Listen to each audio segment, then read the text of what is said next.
अस्सलाम वालेकुम गाइस, कैसे हैं आप? उम्मीद करते हैं आप सब खैरियत से होंगे, खुश होंगे और हमारी दुआ है कि आप हमेशा खुश रहें, हंसते और मुस्कुराते रहें। मेरा नाम है रहमान अनवर और मैं हूं मोहम्मद और मैं मुज़फ़्फ़र। और आज हम जिस वीडियो पे रिएक्ट करने जा रहे हैं, इस वीडियो का टाइटल है IAS बनने के बाद जब मजदूर बहनों का भाई गांव आया तो सब जज्बाती हो। देखते हैं वीडियो। अगर वीडियो पसंद आए वीडियो को लाइक, चैनल को सब्सक्राइब ज़रूर कीजिएगा।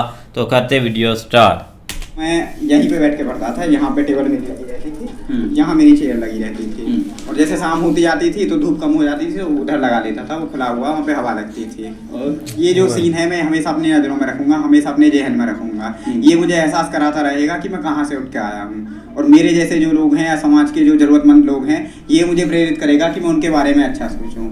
मैं कभी अपनी इस जो मेरा बैकग्राउंड है इसको ना भूलूँ। कभी मैं ऐसा ना हो कि मैं धन या स्टेटस या उससे लालच में आकर कुछ लोगों के साथ गलत कर दूं। आदाब, नमस्कार, सत श्री अकाल। मैं उस्मान सैफी। दोस्तों, जहाँ पर मैं खड़ा हूँ उसके राइट हैंड पर, सीधे हाथ पर एक मंदिर है। ये गांव का मंदिर है। और अगर मैं बात करूँ अपने लेफ्ट साइड की, तो मेरे लेफ्ट साइड में शिक्षा का मंदिर है। और इस एक तरफ शिक्षा का मंदिर है तो दूसरी तरफ वो मंदिर है जिसमें देवी देवता निवास करते हैं। और इसके ठीक बीचों बीच में एक खेल का मैदान है जहाँ पर अक्सर बच्चे खेला करते थे। लेकिन आज यहाँ पर खेल नहीं बल्कि एक ऐसा दिन है जिसे मेला लगा हो। यहाँ पर बड़ी संख्या में लोग हैं, डीजे भी है। और क्योंकि ये इस पूरे गांव के लिए, इस पूरे इलाके के लिए वाकई खुशी का दिन है। खुशी इसलिए, अभी हाल ही में UPSC 2023 का रिजल्ट 16 अप्रैल 2024 को जारी हुआ था। और उस रिजल्ट में उत्तर प्रदेश के ज़िला बुलंदशहर के गांव है रघुनाथपुर, जो कि तहसील सियाना में लगता है, उसी गांव का रहने वाला एक लड़का जिसका नाम पवन कुमार होता है। उस पवन कुमार ने 239वीं रैंक हासिल करने के बाद IAS का कैडर हासिल किया है। और वो आज पहली बार, जब ये UPSC में सेलेक्ट होने के बाद, IAS से चुने जाने के बाद पहली बार अपने गाँव आज आए हैं। और गाँव में जब आए हैं तो एक कस्बा पड़ता है जहांगीराबाद। जहांगीराबाद में सुबह 11 बजे से इनके स्वागत का सिस्टम शुरू होता है और अब शाम के 4 बजने वाले हैं। अभी भी उन्हें अपने उस घर में, उस झोंपड़ी में जहाँ से उन्होंने अपनी जहाँ पैदा हुए थे, जहाँ से अपनी पढ़ाई की शुरुआत की थी, उस झोंपड़ी में अभी जाने का मौका नहीं मिला है। हालांकि हम उनके पास चलते हैं और उनसे जानने की कोशिश करेंगे कि उनका ये सफ़र रहा है, ये कैसा रहा है। आप देख सकते हैं कि इस वक्त जो IAS पवन कुमार हैं, जिनकी 239वीं रैंक आई है, एकदम दूल्हे की तरह सजे हुए हैं। जैसे किसी शादी ब्याह में एक मंच लगता है, मंडप लगता है, पूरा दूल्हे की तरह ये सजे हुए हैं। खेल का मैदान, ये बच्चों का मैदान, ये भी कहीं ना कहीं। और गांव के हर एक बच्चा, ये जो लोग हैं, आप इनके चेहरों पर जो खुशी के भाव देख सकते हैं, वो भाव सिर्फ इसीलिए हैं क्योंकि इस गाँव का जो लाल है, बेटा है, वो IAS ऑफिसर बन गया है। हर कोई मिलना चाहता है, हर कोई गले लगाना चाहता है, हर कोई उसका स्वागत करना चाहता है। तो हम सीधे चलते हैं पवन कुमार के पास, पवन कुमार से बातचीत करने की कोशिश करेंगे यदि वो हमें समय देते हैं। तो चलिए मेरे साथ बात करने के लिए। तो ये वो दहलीज है जिस दहलीज पर, जिस घर के अंदर पवन कुमार पैदा हुए थे। पवन कुमार के घर के अंदर भी मेले जैसा माहौल है, जैसा मेला बाहर लगा हुआ था। यहाँ बहुत सारे मेहमान हैं, अम्मा कोल्ड ड्रिंक पी के मस्त हो रही हैं, कोई आराम से मोबाइल पे लगा हुआ है। और हम उस छप्पर के तले आ गए हैं।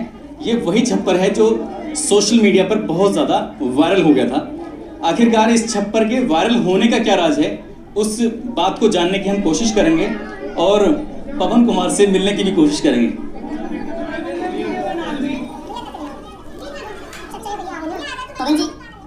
पवन जी, आपका बहुत बहुत स्वागत है।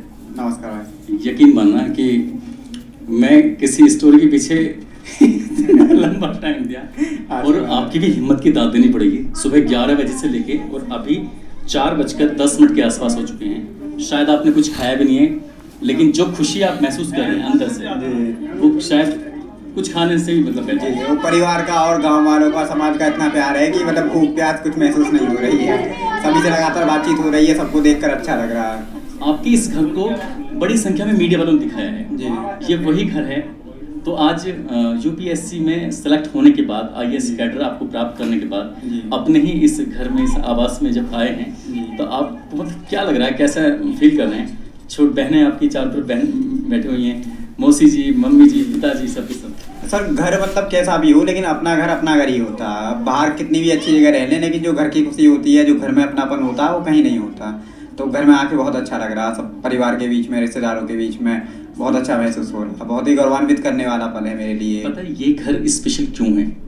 क्योंकि आईएएस कितने चुने गए टोटल?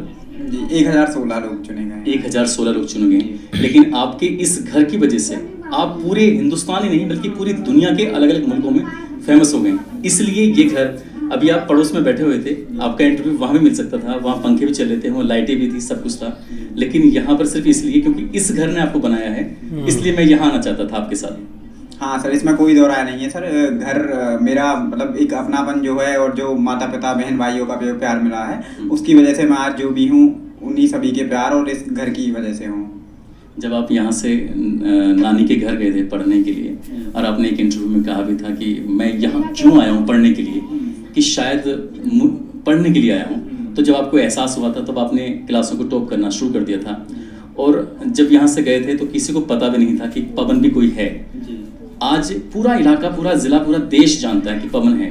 तो ये दोनों में जो अंतर है इसके बारे में ऐसा है कि अभी 1-1.5 साल पहले भी मुझे गांव में सारे लोग नहीं जानते थे, ना ही मैं गांव वालों को जानता था। सिर्फ ये था कि मुकेश राणा जो कि मेरे पिताजी का नाम है, उनके एक पुत्र हैं। बाकी मेरा फेस या बाई नेम मुझे कोई नहीं जानता था। अभी ये जानकर अच्छा लग रहा है कि लोग सम्मान दे रहे हैं, प्यार दे रहे हैं। ऐसे लोग जिन्हें मैं बाई फेस या बाई नेम नहीं जानता हूँ, वो लोग भी प्यार दे रहे हैं, आशीर्वाद दे रहे हैं। इतने लोगों का आशीर्वाद पाकर अथाह खुशी महसूस हो रही है इस टाइम मुझे। मैं 2-3 लोगों के नाम लेना चाहता हूँ, उनके बारे में कम से कम 2-2 लाइन, बल्कि 2 लाइन भी कम होंगी। जैसे कि आप बबली मौसी की बात करें। जी, बहुत ही केयरिंग है, बहुत ही लविंग है, हमेशा मेरा साथ दिया है, मेरी बिना कहे मेरी सारी ज़रूरतों को समझा है और उन्हें पूरा करने का प्रयास किया है। मतलब अपने बेटे से, अपनी बेटियों से ज़्यादा मुझे मानती हैं। जैसे सोनू सोलंकी मामा, उनके बारे में मतलब मैं क्या ही कहूँ। मेरे मामा हैं, मतलब मामा का मतलब ही 2 माँ होता है, माँ और माँ। तो उन्होंने जो 2 माँ वाला काम है वो हमेशा किया है। चाहे मैं जहाँ भी रहा, जैसे भी रहा, उन्होंने अपनी ज़रूरतों को काट कर मेरी ज़रूरतों को पूरा किया है। उन्हीं की ये जुनून थी कि तुम तैयारी करो, हम तुम्हें आईएएस कराएंगे। जैसे हमारी कंडीशन उतनी अच्छी नहीं थी कोचिंग कराने की, लेकिन उन्होंने हमेशा कहा कि चाहे जो हो जाए, चाहे मुझे अपना तन बेचना पड़े, मतलब यहाँ तक उन्होंने बोला था, मैं फिर भी आपको तैयारी कराऊंगा। तो उनके लिए मेरे दिल में अथाह सम्मान है। सृष्टि गोल्डी सोनिका कहने के लिए मेरे से छोटी हैं, लेकिन जो फर्ज निभाया है वो मेरे से बड़े का निभाया है। और इनका जो निर्णय है, मैं चाहे जो भी इनके लिए कर लूँ वो कभी नहीं भुला पाऊंगा। एक छोटी बहन होने के बावजूद भी वो काम किया है मेरे लिए जो शायद मैंने इनके लिए अभी तक नहीं किया है। पर मैं आगे अपना प्रयास करूंगा कि मैं इनको वो सारी खुशी दे सकूं जिनकी ये हकदार हैं। एक किसी ने मुझसे पूछा था, नाम की लिस्ट तो बहुत लंबी है, मम्मी पापा चाचा ताई ताऊ बहुत सारे हो जाएंगे, तो ये अगर किसी एक का भी छूटेगा तो बेईमानी हो जाएगी। तो इसलिए ये वाली जो पार्ट था वो इम्पोर्टेंट था। किसी ने मुझसे सवाल किया कि ये पवन कुमार आईएएस ऑफिसर बन गए, कहीं ऐसा तो नहीं है इतने बड़े पद पर पहुंचने के बाद परिवार को भूल ना जाए?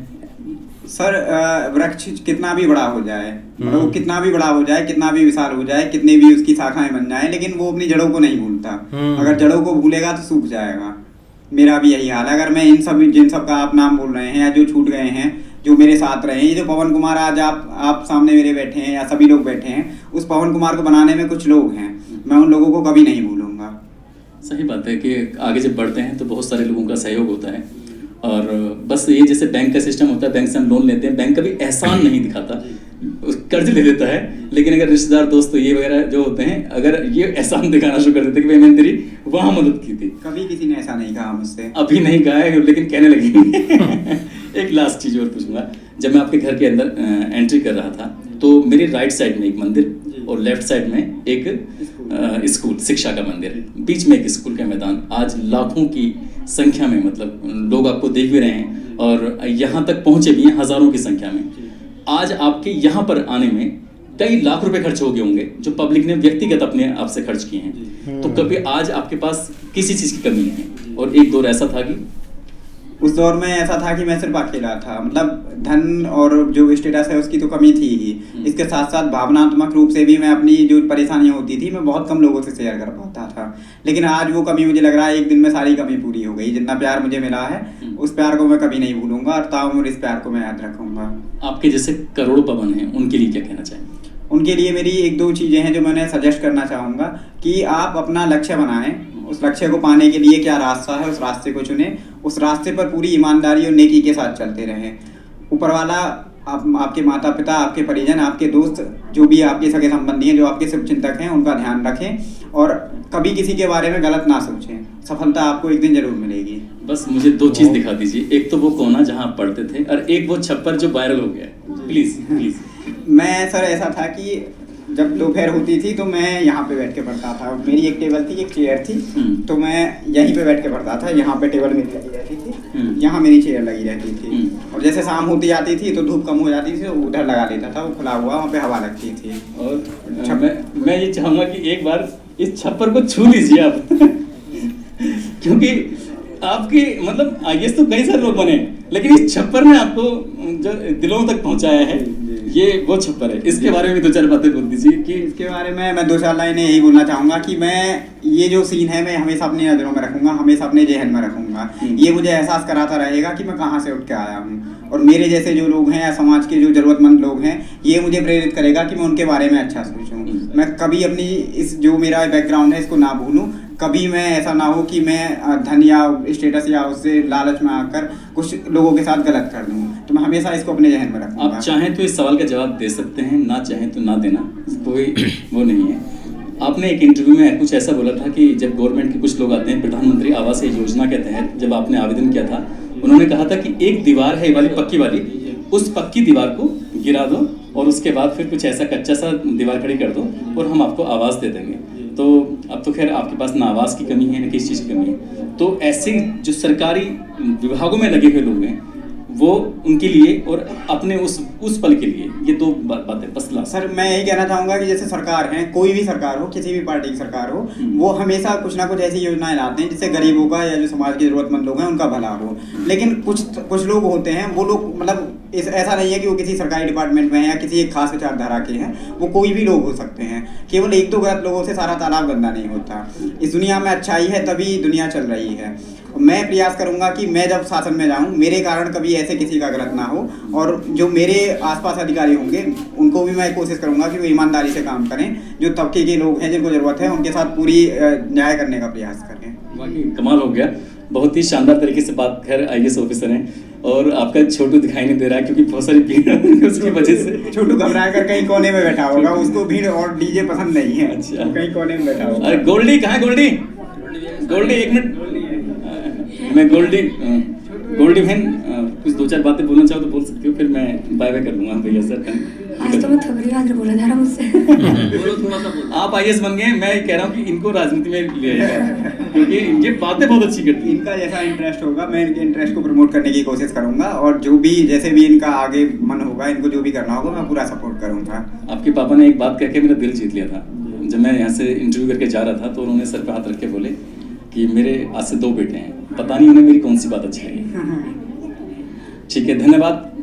आप थे पवन कुमार जी के साथ। पवन कुमार जी की जो यादें थी और इस छप्पर से जुड़ी हुई यादें, इस घर से जुड़ी हुई यादें, हालांकि इंटरव्यू तो कई सारे हैं, लेकिन जो इन्होंने अपने मन के, अपने दिल के तारों को जो छुआ है, और यहाँ जो बहुत सारी भीड़ इनसे मिलने के लिए, क्योंकि ये लाल हैं इस गाँव के, अब ये हीरा है, हर कोई इनसे प्यार भी कर रहा है, चाह भी रहा है। और ये सिर्फ इसलिए कहते हैं कि ना बड़ा ना कोई छोटा, सब एक है जहाँ में है वही अजीम जिसने क्षमा नहीं जलाती।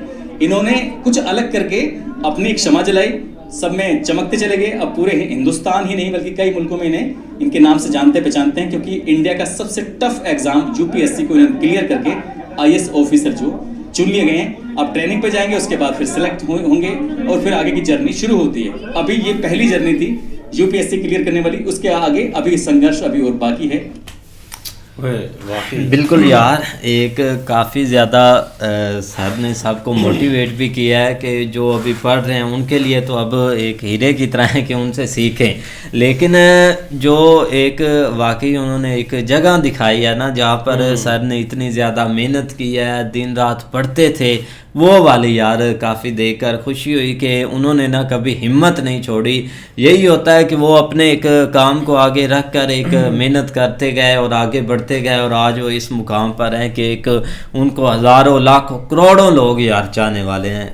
नहीं वाकई यार एक बहुत टफ जो एग्ज़ाम था ना वो उसने उन्होंने भाई पे एक पास किया पवन कुमार ने, और काफ़ी यार एक अच्छी बात है। अब देखो ना जब एक बंदा मतलब कि कामयाब हो जाता है तो एक समाज आपके सामने एक झुक जाता है, मतलब कि आपकी हर बात और आपके सामने मतलब कि हर जैसे भाई बोल रहा था कि आपको प्यार करते हैं सब लोग, तो ये एक फितरत है भाई लोगों की। जब थोड़ी सी आपके पास पावर या रुतबा आ जाता है ना तो सब लोग आपके आगे पीछे होते हैं। चाहे अब पवन कुमार जब नहीं एग्जाम पास किए तो शायद इनको कोई जानता भी ना हो गाँव में या उनसे बात करना भी ना पसंद करता हो, लेकिन फिर भी भाई उन्होंने एक बहुत बड़ी कामयाबी हासिल की है। नहीं बिल्कुल ऐसे ही, लेकिन ये कि यार आज फिर वो 12वीं फेल मूवी याद आ गई, जिस तरह उन्होंने एक मतलब दिखाया था ना एक मूवी में कि इस तरह एक मेहनत करें तो और आगे जाके बंदा कामयाब हो जाता है, और उसने किया था। लेकिन ये सेम टू सेम रियलिटी में ये चीज़ देखने को मिल गई है कि एक देख लो एक किस तरह का उनका घर है, मतलब एक गरीब घराने से वो तल्लक रखते हैं, और मेरिट के ऊपर देख लो उन्होंने एक ये एग्ज़ाम पास किया, और आज हर तरफ भाई उसका नाम लिया जा रहा है। खुद भी बहुत अच्छे हैं और जिस तरह उनकी बातें, लेकिन देखो ना अभी उनके लिए एक टफ मरहला शुरू होने वाला है, क्योंकि स्टार में बहुत सारी ऐसी चीज़ें होनी हैं जिसके लिए उसको तगोदो करनी पड़नी है, खासकर अपने लोगों की केयर करना, इधर जहाँ पे वो रहते हैं उनकी केयर, उनके लिए कुछ ना कुछ एक अच्छे स्टेप लेना, और उधर से बाकी मामलात भी चलाना। ये चीज़ें स्टार में उसको बहुत फेस करनी पड़ती हैं, लेकिन उसके अंदर भाई जुनून है, लड़का अभी एक काफ़ी एक्टिव यंग भी है और ज़रूर एक चीज़ों को संभालेगा। 1000 भाई हुआ है सिलेक्ट, 1000 प्लस कुछ, और मतलब ये कि भाई इतने लोग अगर हुए हैं तो ये सारे मेरिट के ऊपर हैं, और इसमें बहुत सारे मेहनत करने वाले और नज़र मतलब जिन्होंने मतलब कोई कहाँ से उठा होगा, या मतलब एक देख लो उन्होंने भाई किस तरह एक पाया, लेकिन ये तो नज़ारे कुछ और था। लोगों ने टेंट और म्यूजिक वाले लगे हुए थे, फुल एंजॉय कर रहे थे, बड़ी रौनकें भाई उनके कार लगी हुई है, कमाल हो गया यार। बिल्कुल, काफ़ी इंटरेस्टिंग वीडियो थी, उम्मीद करते हैं आपको पसंद आएगी। अगर पसंद आए वीडियो को लाइक, चैनल को सब्सक्राइब ज़रूर कीजिएगा। मिलते हैं नई वीडियो के साथ, तब तक के लिए अल्लाह हाफ़िज़।